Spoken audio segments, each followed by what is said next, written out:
We were out for a walk during COVID. We were going down the beach with our dogs, and there's a slipway, which we'd usually take them to and bring for a swim. So we were going down, and we noticed the side was a bit rough, and the sea was high, so we're like, maybe it's not the best idea to put the dogs in. So we were about to turn back. As we were going back up the slipway, we noticed a pile of clothes at the top of the water line, and we kind of noticed that was a bit strange indeed. So then we looked at the clothes and we said, look, we better move them up a little bit away from the water.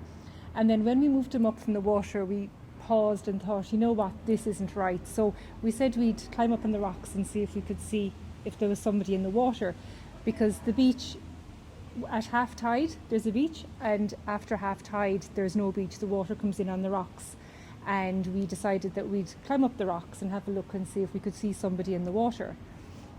So we went up the rocks then, and we were looking, and we couldn't see much. It was really rough. So we went down again. We were just kind of chat. We're like, hey, this isn't good. We noticed there's a blowhole to the left of the slipway, which fills up at high tide.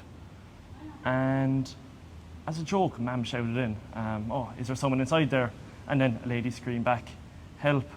And then we kind of panicked. We're like, it's time to do something. So I went down the rocks because there's a life ring next to the slipway. I grabbed the life ring and I kind of climb up the rocks a bit and get into the blowhole as much as I can, because it goes back fairly deep. And I throw the life ring all the way into the back of the cave to where I thought I could see her, because it was so dark inside there, and the waves crashing, there was almost no visibility. And thankfully she got lucky and she held on to it.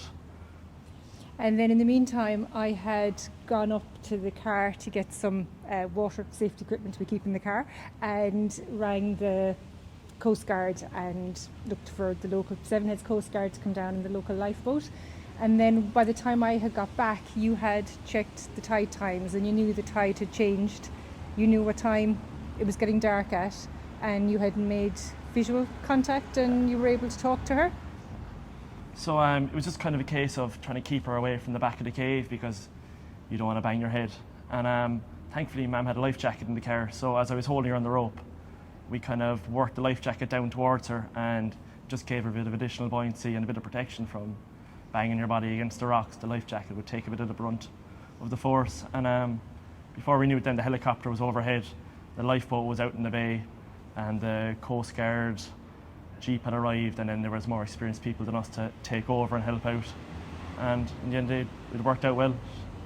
What was amazing was, though, that I suppose you can't underestimate local knowledge and local volunteers, because all the Coast Guards who came, we knew them by name. There was Eamon, who's a diver, there was John Joe.